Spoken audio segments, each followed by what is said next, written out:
Bueno, viene la compañera Samantha, pues los dejamos con ella.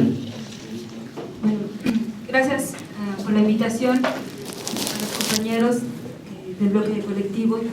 Estamos pues muy contentos de estar con ustedes. También recibamos un saludo del compañero Juan Carlos Flores, que no pudo estar el día de hoy porque se cruzaron ahí unas actividades, pero bueno.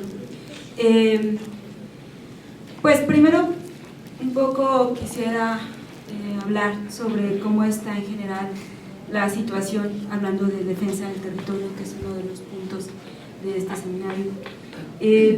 Hay algunos investigadores, algunos centros de investigación que plantean que en México hay alrededor de 200 movimientos actualmente en defensa del territorio, en contra de megaproyectos que tienen que ver con infraestructura, como son autopistas, son instalaciones de ductos, algunos también como minerías, todo el proyecto que tenemos en minerías en todo el país, energéticos, como son las termoeléctricas, como las nuestras, las hidroeléctricas, los eólicos, inmobiliarios, todas las series de procesos inmobiliarios también, y también algunos megaproyectos turísticos.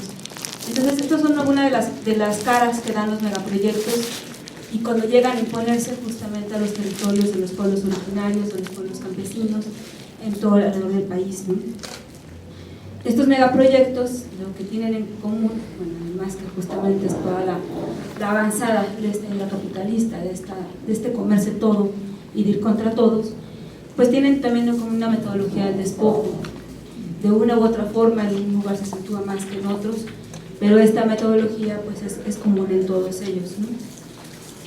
Hay algunos lineamientos de esta metodología del despojo que existe en los diferentes pueblos que hemos visto que están en resistencia, tanto en el norte, en el sur, en el centro. Estas cosas se repiten, existen, y es la forma en que en los grandes capitales, en complicidad con los gobiernos locales, municipales, estatales y las empresas, pues van impulsando y van imponiendo estos proyectos, ¿no?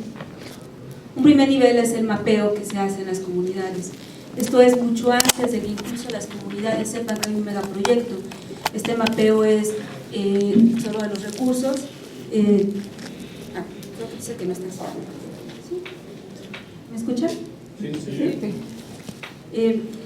Este tipo de mapeo no es solamente un mapeo de los recursos, sino es un mapeo de los actores que existen, de las diferentes organizaciones, de los diferentes líderes, los que pueden ser, ellos les llaman los no adecuados a nuestros intereses, y los actores cercanos a nuestros intereses, ellos los empresarios, ellos los gobiernos.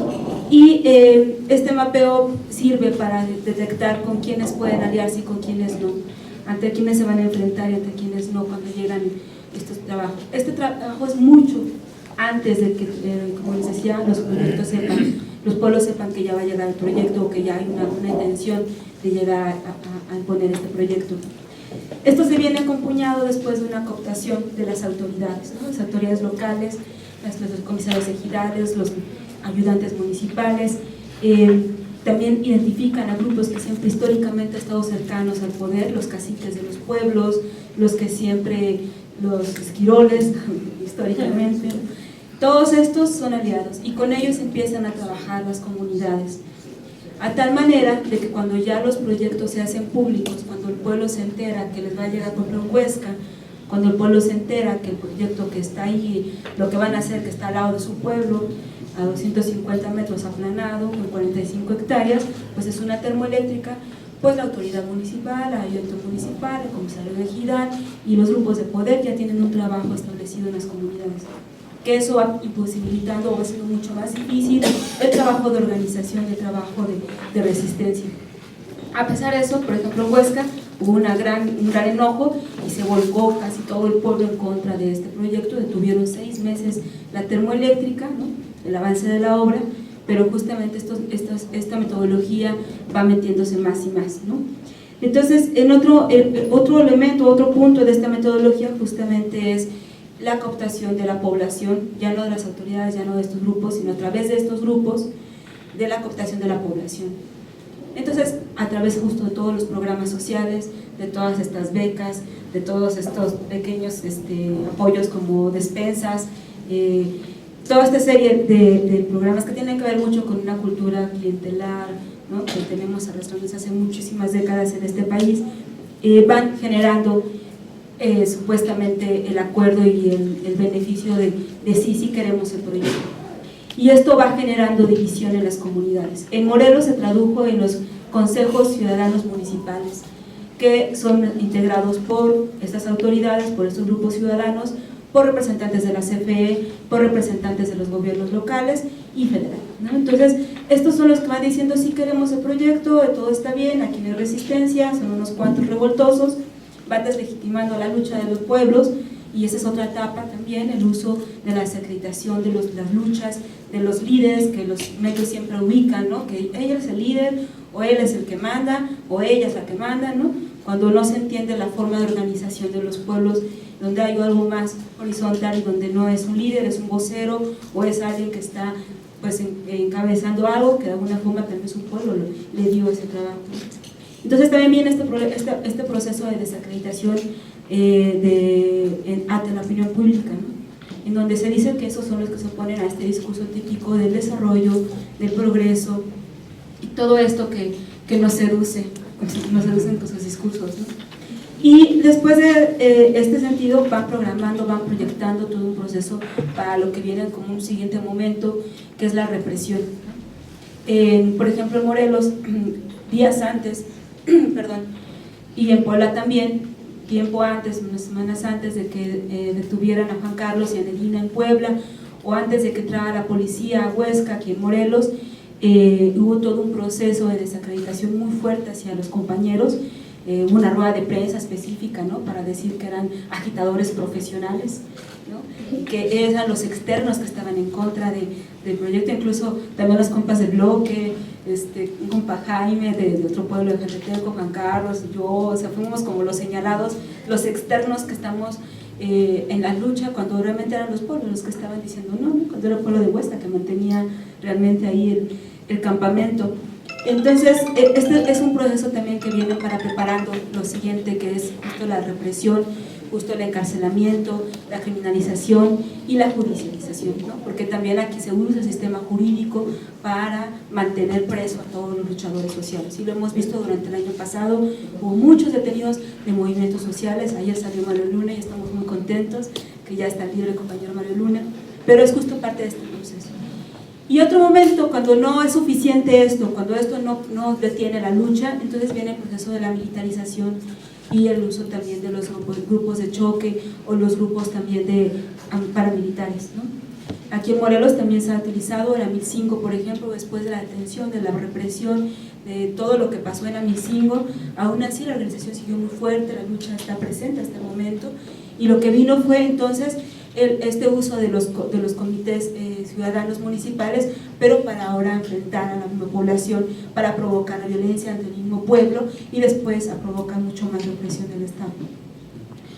Estos grupos se utilizan muchísimo, se disfrazan que son conflictos entre la comunidad, pero lo que no se dice es que justamente son conflictos generados por toda esta estructura que existe de actores que están queriendo imponer los proyectos. Entonces, viene todo este proceso, ¿no?, que jode, que va debilitando la organización comunitaria, que entonces va creyéndose menos en las autoridades, que va provocando riñas entre vecinos, entre hermanos, entre compadres, ¿no?, va dividiendo, va destruyendo de alguna forma la organización que existe. Y yo creo que aquí lo que vemos, lo que ha pasado en los pueblos en resistencia ante el proyecto integral Morelos, es que hay algunos pueblos que después en este proceso han reflexionado sobre su propia lucha, ¿no?, y que viene como en este sentido un poco que es recobrar el territorio, ¿no? En algunos pueblos en Puebla, por ejemplo, estaba tan débil ya la estructura organizativa, la figura de la autoridad comunitaria tradicional, está tan metido los proyectos, tan metido toda esta hidra capitalista en las comunidades, que fue muy fácil aplastar la resistencia, ¿no?, con la represión, con el miedo, con la intimidación. Pero hubo otros pueblos también que a pesar de todo esto hubo la resistencia, y de la resistencia se pasó a otro conjunto, ¿no? Recobrar el territorio fue recobrarnos a nosotros, Y entonces vino todo el análisis de qué pasa con nuestra autoridad, y entonces se desconoció la autoridad oficial y se puso una sola autoridad, el caso de Amilcingo, ¿no? Hay una autoridad que el pueblo reconoce y que es la autoridad que tiene la lucha. Y esta autoridad también reconoce a su pueblo que está en lucha, ¿no? Que ha sido un proceso también que ha perdido muchos pueblos y que muchos pueblos indígenas todavía lo mantienen, pero otros se están perdiendo, y más en los pueblos campesinos. Es el valor de la autoridad tradicional comunitaria, el respeto que se le tiene desde el pueblo a la autoridad, pero también el respeto y la responsabilidad que tiene la autoridad ante su mismo pueblo.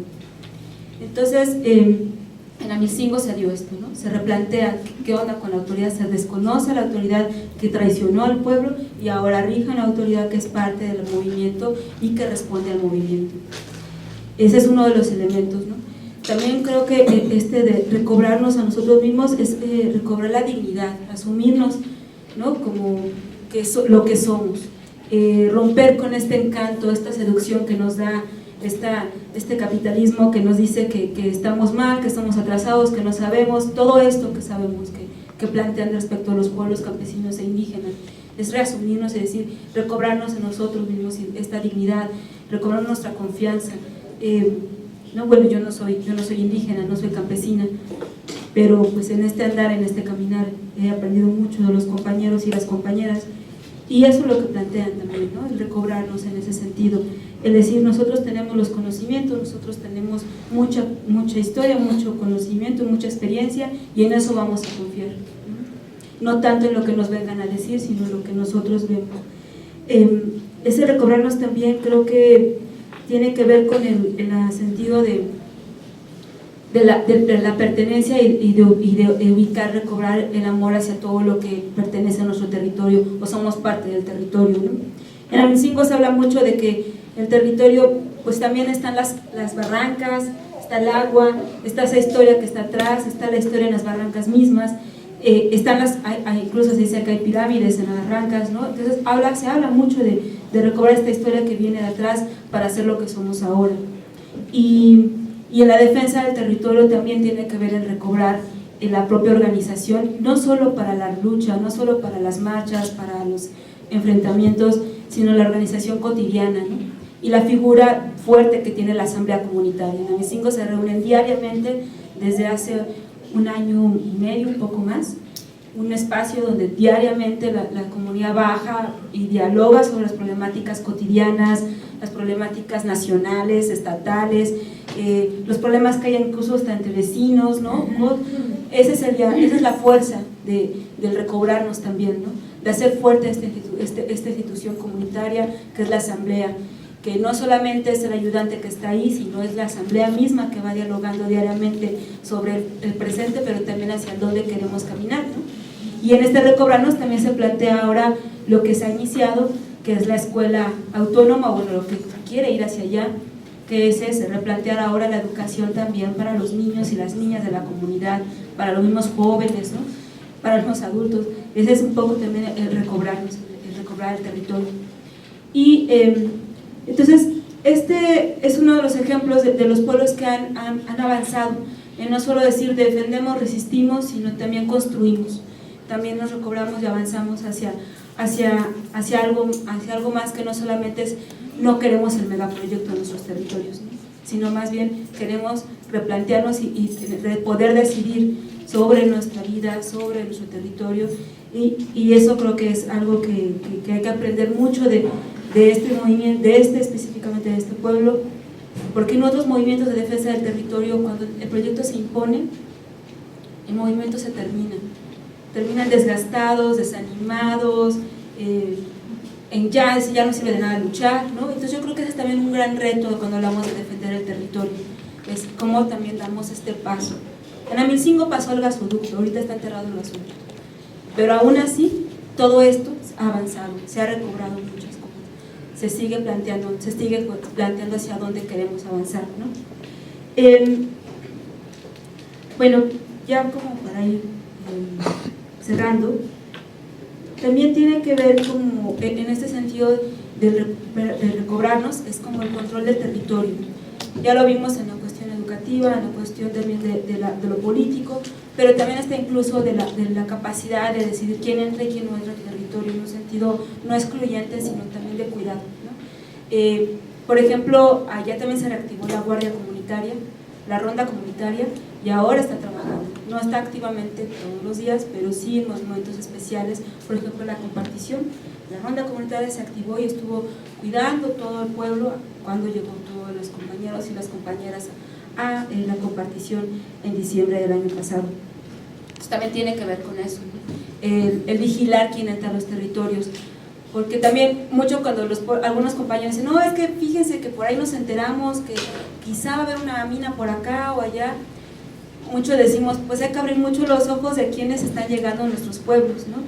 A quiénes se están acercando a nuestras autoridades, porque eso tiene que ver también con la vigilancia de nuestros territorios, ¿no? No solamente es, por eso hablamos de quién entra a nuestros territorios, porque es silenciosa esa parte, y entonces es importante siempre estar como constantemente vigilando, ¿no? Y vigilar a nosotros mismos, a las autoridades. Bueno, pues ese es en ese sentido de cómo se ha ido avanzando en algunos pueblos y cómo en otros no, y cuál es el reto que puede existir ante esta defensa del territorio en todos los pueblos de México, ¿no? Sabemos que justamente es en los pueblos originarios, en los territorios de los pueblos originarios y de los pueblos campesinos, donde están todos los recursos naturales, que ellos le llaman así, que quieren comerse, ¿no? Ahí está todo el agua, las minas, todos los minerales, todo lo que ahora la avanzada viene. Y entonces, ese es los grandes retos que ahora existen y que debemos irnos replanteando, ¿no? Yo creo que todo el análisis que ha habido en el semillero, que hubo en el seminario semillero y en la escuela zapatista, tiene que ver también con esta reflexión que en otros pueblos se van dando.